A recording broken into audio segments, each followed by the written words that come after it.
दोस्तों, Genghis Khan एक बहुत ही क्रूर और कुशल मंगोलियन सम्राट था जिसने अपनी युद्ध कुशलता से 1206 से 1227 के बीच एशिया और यूरोप के एक बड़े हिस्से को जीत लिया था। चंगेज खान का नाम सुनकर अच्छे अच्छे सूरमाओं के पसीने छूट जाते थे। चंगेज खान और उसकी सेना जिस भी क्षेत्र से जाती थी, अपने पीछे बर्बादी की कई कहानियां छोड़ जाती थी। आइए जानते हैं इस क्रूर शासक के जीवन, युद्ध कुशलता और अत्याचारों से जुड़ी कहानियां।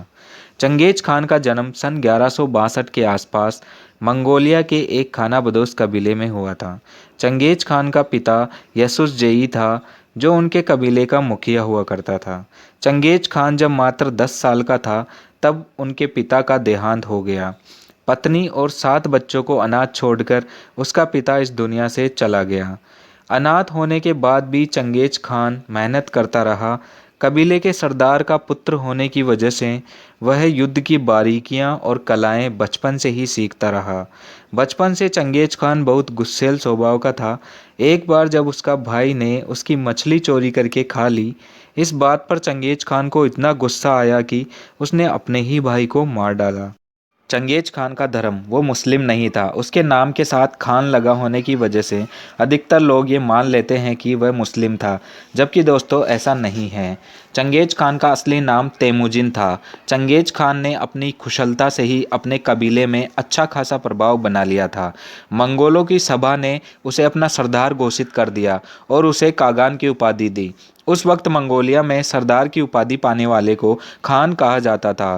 कागान का अर्थ होता है सम्राट या सरदार। चंगेज नाम उसको बाद में मिला, जब कई कबीलों ने उसकी अधीनता स्वीकार कर ली और पृथ्वी के एक बहुत बड़े हिस्से को जीतकर उसने अपना साम्राज्य जमा लिया। तब उसे मंगोल लोगों के कबीलों ने उससे चंगेज नाम से नवाजा, जिसका अर्थ होता है विश्व समुंदर। तेमुजिन अब चंगेज खान बन चुका था, जिसका मतलब होता है विश्व सम्राट। तेमुजिन जब खान बना, उसकी उम्र 51 साल हो चुकी थी। इस उम्र में ज़्यादातर लोग शांति और आराम चाहते हैं। उसके लिए तो ये विजय यात्रा के जीवन की शुरुआत थी। एक बार चंगेज खान शिकार के बाद अपने ठिकाने पहुंचता है, तो वह अपनी जवान पत्नी को गायब पाता है। बाद में उसे पता चलता है कि एक दुश्मन कबीले के लोग उसकी पत्नी का अपहरण कर लेते हैं। इसके लिए चंगेज खान अपनी पत्नी को छुड़वाने के लिए कई लड़ाइयाँ लड़ता है। अपनी पत्नी के मिल जाने के बाद भी वह अपनी विजय से उत्साहित होकर लड़ाइयाँ लड़ना जारी रखता है और दुनिया में सबसे ज़्यादा क्षेत्र जीतने वाला सम्राट बन जाता है। उसने पृथ्वी का 22% हिस्सा यानी लगभग 3.30 करोड़ वर्ग किलोमीटर का क्षेत्र जीत लिया था। चंगेज खान ने 1206 से 1227 के बीच दुनिया के एक बड़े हिस्से पर कब्जा कर लिया था। उसने चीन से लेकर उज्बेकिस्तान, रूस, अफगानिस्तान, इराक, हंगरी तक चंगेज खान का साम्राज्य फैला हुआ था। इतना विशाल साम्राज्य चंगेज खान के बाद दूसरा कोई और सम्राट नहीं जीत पाया। चंगेज खान की युद्ध कुशलता दोस्तों कमाल की थी। मंगोलियों के खानाबदोश लोग बड़े ताकतवर थे। इनकी ताकत इनके ज़्यादा काम नहीं आती अगर इनके पास योग्य सरदार नहीं होता तो। ये योग्य सरदार था चंगेज खान। ये बड़ी सावधानी व समझदारी से युद्ध लड़ा करता था। उसने अपने सैनिकों को खास तरह की ट्रेनिंग दे रखी थी। तो चंगेज खान ने इस बात का खास इंतजाम कर रखा था कि युद्ध में घोड़े के घायल होने या मर जाने के बाद फौरन सैनिक के पास नया घोड़ा पहुंच जाना चाहिए, क्योंकि उस समय युद्ध में तेजी के लिए घोड़ों का बहुत महत्व हुआ करता था। युद्ध में भले ही विरोधी सेना चंगेज खान की सेना से ज़्यादा होती, पर पक्के विश्वास और संगठन में जीत चंगेज खान की ही होती थी। 4 करोड़ लोगों की मौत का जिम्मेदार था चंगेज खान। चंगेज खान को एक तो साम्राज्य विस्तार और दूसरा उसकी क्रूरता के कारण जाना जाता है। अपने विजय अभियानों के दौरान वह जिस भी क्षेत्र में जाता, वहाँ रास्ते में वह शहरों के शहर ही तबाह कर देता था और खूब मारकाट करता था। एक अनुमान के अनुसार उसने अपने समय की कुल आबादी का 11% आबादी का सफाया कर दिया था, जो लगभग 4 करोड़ होती है। इसकी क्रूरता का अंदाज़ा इसी बात से लगाया जा सकता है कि उसने सन 1219 में जब ईरान पर हमला करके वहाँ की 75% आबादी का खात्मा कर दिया। उज्बेकिस्तान के बड़े बड़े शहर और राजधानी को पूरी तरह जलाकर राख कर दिया। वहाँ की 50 लाख की आबादी को मात्र 50,000 ही लोग जिंदा बचे थे।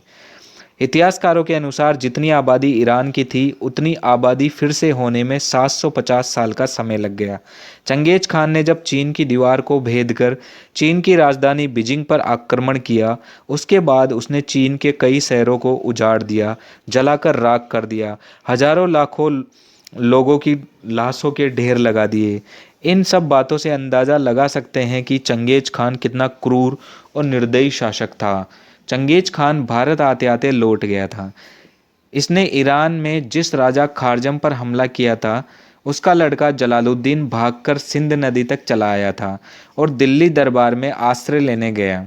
उधर दिल्ली के सुल्तान इल्तुतमिश ने जलालुद्दीन को आश्रय देने से मना कर दिया। पहले चंगेज खान की योजना थी कि वह भारत को रौंदते हुए भारत के बीच में से गुजरेगा और असम के रास्ते मंगोलिया वापस लौट जाएगा।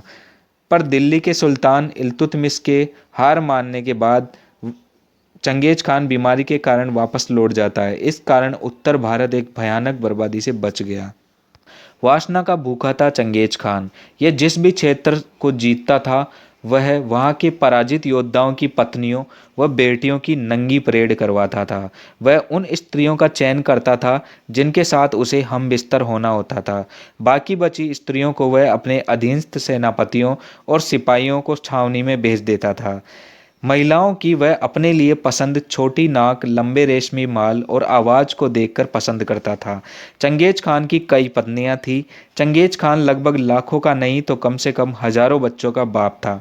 रूस की एक अकेडमी ने रूस में मंगोलिया के सीमाई क्षेत्रों में रह रही जनसंख्या के टिश्यूओं के नमूनों की जांच की तो पाया कि आज भी चंगेज खान के 1,60,00,000 पुरुष वंशज जीवित है। अगर महिला वंशजों को भी साथ में जोड़ दिया जाए तो ये संख्या दुगनी हो जाएगी। इसका मतलब है कि पृथ्वी पर 3 करोड़ लोग ऐसे हैं जिनका दादा का दादा का दादा और नानी की नानी की नानी का पिता चंगेज खान था। चंगेज खान धार्मिक मामलों में वह सभी धर्मों का सम्मान करता था। चंगेज खान एक विचारधारा समावाद को मानता था, जिसे आप उसका धर्म भी कह सकते हैं। समावाद में नीले आसमान वाले देवता की पूजा होती है। चंगेज खान धर्म गुरुओं से भी काफ़ी संवाद किया करता था। अपने मरने तक चंगेज खान समावाद पर ही कायम रहा। वह जब भी परेशानी में होता या युद्ध के दौरान मुश्किल में होता तो वह नीले आसमान की तरफ देखता था। चंगेज खान को बाज पालने का शौक था। उसके पास लगभग 800 बाज थे। चंगेज खान की मौत का रहस्य कोई नहीं जानता है और उसे कहाँ तब दफनाया गया, कहाँ जलाया गया। एक कहानी के अनुसार घोड़े से गिरने से उसकी मौत हुई है। चंगेज खान 1227 में 65 साल की उम्र में अपने पीछे एक बहुत बड़ा इतिहास छोड़कर इस दुनिया से चला गया। चंगेज खान की मृत्यु के बाद उसके बेटे ओक्ताई ने मंगोल साम्राज्य की गद्दी संभाली। चंगेज खान के मुकाबले वह बहुत दयालु और शांतिप्रिय राजा था। वह कहा करता था कि हमारे कागान ने बड़ी मेहनत से हमारे शाही खानदान को बनाया है। अब समय आ गया है कि हम अपने लोगों को शांति दें। चंगेज खान के मरने के बाद भी उसका साम्राज्य 200 साल तक टिका रहा। धन्यवाद दोस्तों, इस वीडियो को लाइक ज़रूर कीजिए ताकि हमारी मेहनत सफल हो और कमेंट बॉक्स में ज़रूर बताइए कि आपको ये वीडियो कैसी लगी, कौन सा पार्ट अच्छा लगा और आप इस तरह की और वीडियो देखना चाहते हैं तो वीडियो को लाइक करने के साथ साथ चैनल को ज़रूर सब्सक्राइब कीजिए। तब तक के लिए जय हिंद, जय भारत।